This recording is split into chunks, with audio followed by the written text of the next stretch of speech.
guys, it's Bailey. Welcome back to the channel. Thanks so much for tuning in for what is going to be the Sephora haul that I mentioned recently when I reviewed the Sephora Favorites Extravagant Eyes collection. I will link that somewhere around here or in the info box below for you to go watch that if you didn't catch the first time around. But this is going to be all about the other products that I got during a recent haul. I had to play catch up because a lot of new products have launched and I wanted to have the opportunity to try some of them and let you know my thoughts. For those of you who might be new to the channel or haven't watched a haul recently or ever from me, the way I like to do it is not only tell you what I got, like show you what I got, but also show you how it works. So I'll demo it out and kind of give a mini review because I have been using these products for some of them a couple weeks at this point. So let's go ahead and dive in. First, let's start with foundation. I had to get the Urban Decay All-Nighter Waterproof Longwear Liquid Foundation. Y'all know I love a good full coverage foundation, and supposedly this is like the new gold standard. Like everyone and their mom loves this. So wanted to give it a try. The first time I ordered it, it was way too light. I think I got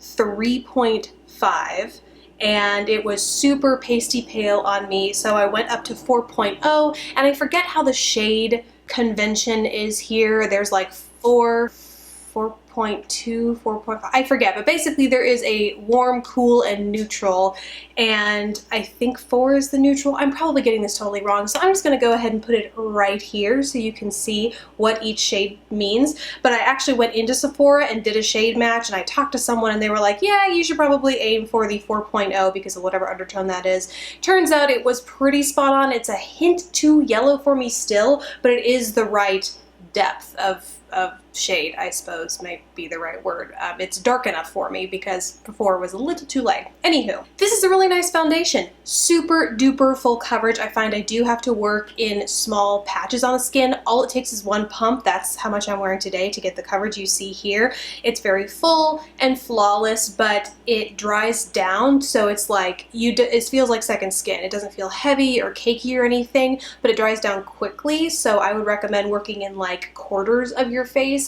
and using a teeny tiny bit at a time, because the first time I went in with this, I went in with another brush. I actually am hauling here the Sephora Pro Airbrush Perfector number 51, and naturally with a brush like this, you're like, I'm just gonna paint it on. Don't do that. Big mistake with this guy. Just don't even think about it. You gotta work with it in small patches, otherwise you will get just this very full coverage and it looks very unnatural. It has a very matte finish on me, which for my combo skin means that it really lasts all day. I don't develop a ton of excess shine with this. It lasts even in really tough areas like my under eyes, which by the way, I do want to say in one video that I filmed, I had this on and I realized as I was filming I forgot to put concealer on because it's that actually I don't have concealer on today. I totally forgot to put it on. So here you go, guys. I am just wearing this foundation. It's so full coverage in the under eye area. I do, you can see, have some slight discoloration here.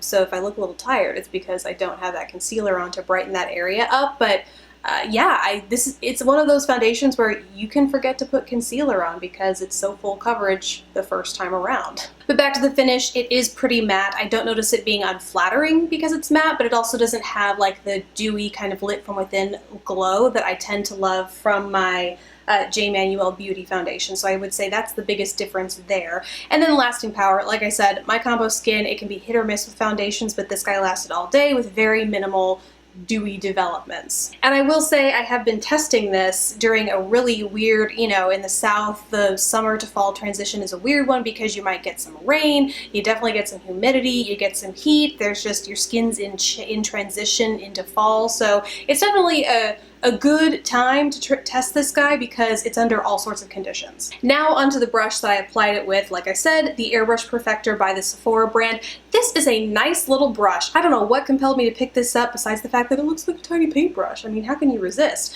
So I've used it for a couple things. I like it best for foundation, but the bristles are very dense, so I do recommend working in small, if you're working with a full coverage foundation like this, working in small areas because it's great at buffing out in like larger areas, but the tapered end here makes it nice to get around the temple area, around the nose, chin, you know, kind of those smaller too, but the density of the bristles makes it great for buffing out. But because they are so dense, you can really pile on product fast. So really, I put that product, the foundation on the back of my hand, and then just pull a little bit at a time from that as I go in to apply to make sure I'm not going in and being too heavy-handed.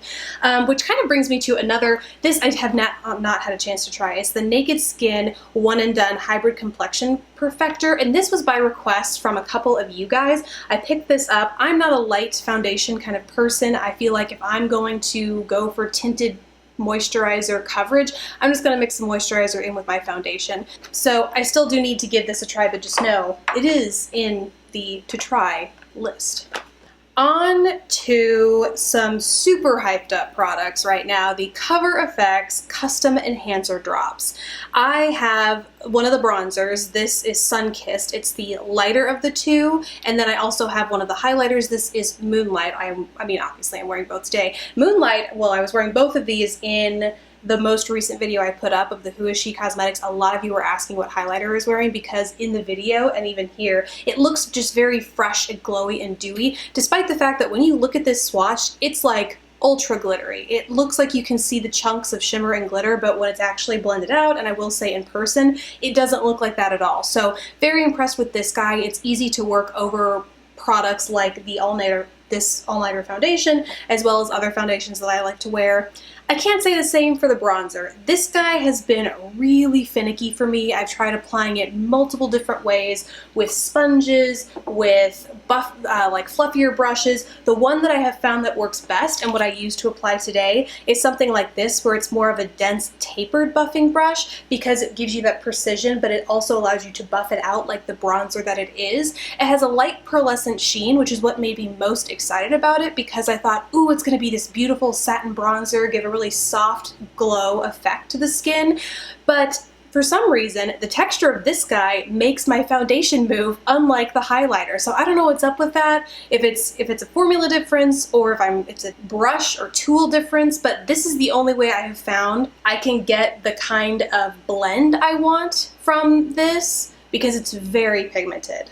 So I don't know. Let me know how you guys, if you have this, let me know how you like to apply in the comments, because I'm still at a loss. I really, really want to love it, but it's certainly not something I'd recommend you go pick up. Like it's definitely not my favorite. I'll stick with a powder bronzer, frankly, because there's no perk to using this in my mind. Whereas something like the liquid, this is very versatile. You can mix it in with your foundation. You can mix it in with a moisturizer for a full body glow. It gives a really nice, soft, fresh, dewy finish to the skin. This I will recommend over and over again.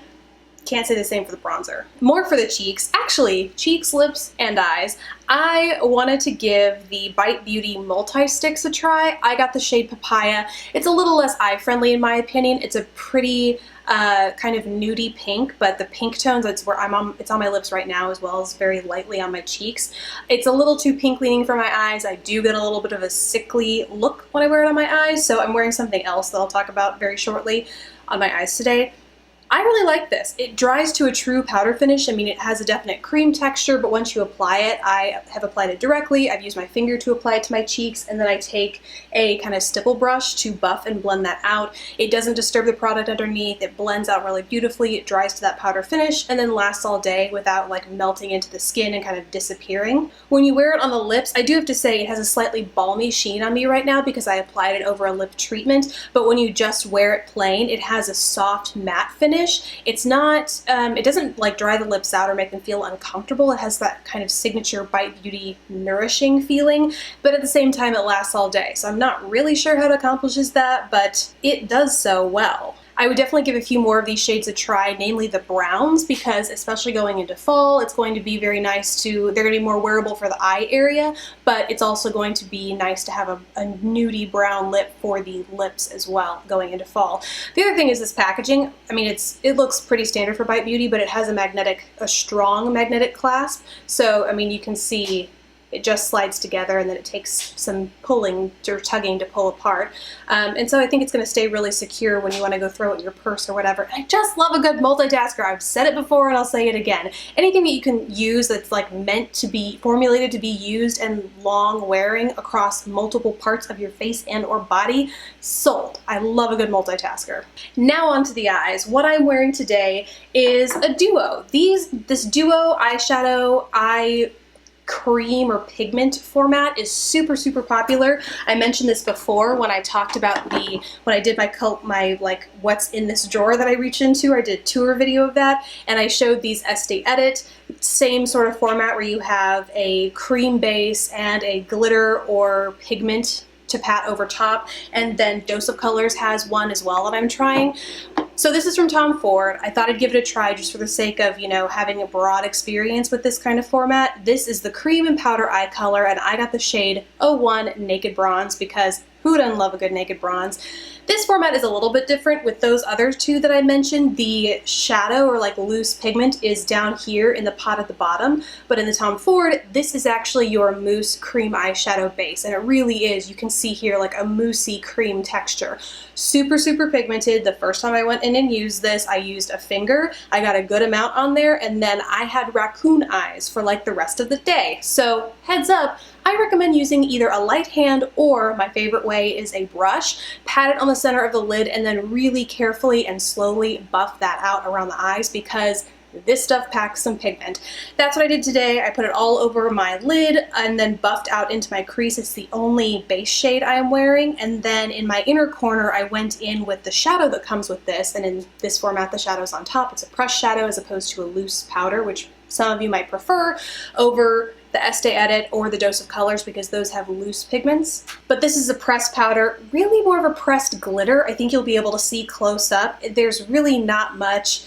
I mean, you can kind of see that it looks like one cohesive metallic shade there, but when it comes to application, like you should apply it with your finger if you want this kind of finish. Otherwise, if you use a brush, like your typical flat shader, it's going to come off as more of a glittery, like sporadically placed over the eye sort of deal. Overall though, really like the quality. I mean, naturally it's comfortable on the lids, doesn't dry the lids out, but more importantly, I don't need a primer underneath that. I just went straight in with that cream shadow, put the powder over top. Right now it's just in my inner corner though. I mean, I haven't set it with anything else across the rest of my eye, and it will last all day on me, crease and fade free. Like, it's a really great formula, which is good considering the price tag. So the other eye product I have I feel like is making the rounds here on YouTube. It's the Touch in Sol like 2-in-1 liquid glitter thing. It's actually called Metalist Liquid Foil and Glitter Shadow Duo, and I got the shade number 1 Margaret.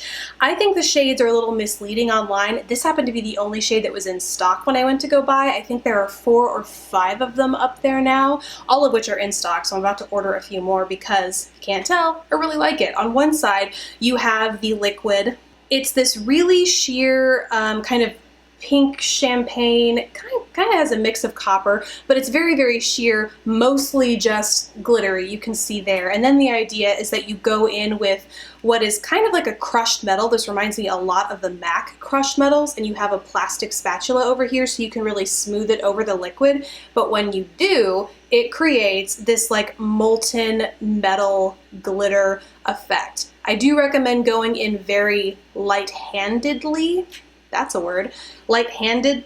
Have a light hand when you do it because it can get a little bit cakey. There you see it. Look at that insane shine. Amazing. Absolutely beautiful. But like I said, use a light hand because when I first applied this to my eyes, I was a little too heavy-handed with the glitter, and you know when you get like a thick layer of foiled, maybe you don't, but if you do, it's like this thick layer of foil, and it really just accentuates any fine lines or creasing. Really, everyone has creases in their eyes. It really accentuates that if you get a layer that's a little too thick. So use a light hand. You're gonna get the amazing unicorn foil effect no matter what. Just, you know, work slowly, work carefully. This is what I was wearing in an Instagram video. I was sharing like a tip, and everyone was asking what I was wearing. There was this guy. Then the last two products I got are actually, well, the one I bought is Living Proof Full Dry Volume Blast. This is just like a dry shampoo because dry shampoo is life for giving texture to my hair.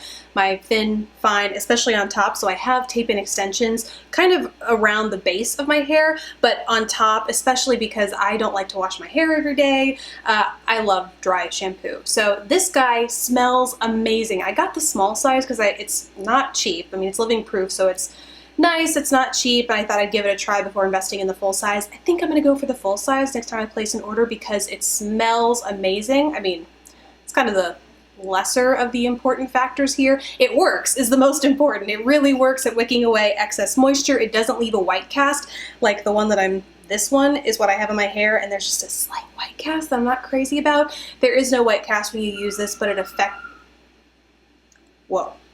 effectively wicks away that moisture. And so yeah, I really, really like that. This one, on the other hand, was either a free sample or a 100-point perk. Basically, I didn't pay for it, and I'm happy I didn't. It's the Detox Dry Shampoo from Drybar. It says absorbs oil and freshens hair, basically the same thing. The scent's really nice, but man, is it powdery. I mean, it's like the difference in spraying these is insane. This looks like a hairspray when you spray it. This looks like you took open baby powder and just squeezed the thing. It's so insanely powdery when it flies up in the air. As a result, you end up with that slight white cast in your head, and I'm just not a fan. I would go with the Drybar I would go with the Living Proof over the Drybar any day. So that's everything I got. I know it's a long one, guys, but I love a good haul, so I hope you do too. I hope you enjoyed this video. I'd love to hear about any new products you're picking up, especially as the holiday sets roll out, which I feel is so early. What, guys, we're not even in October yet. Slow your roll with the holiday sets, but I know we all like seeing them. So let me know what you've been picking up in the comments down below. Besides that, guys, thank you so much for watching. Please don't forget to subscribe if you haven't already, and I'll catch you in the next video. Bye, guys.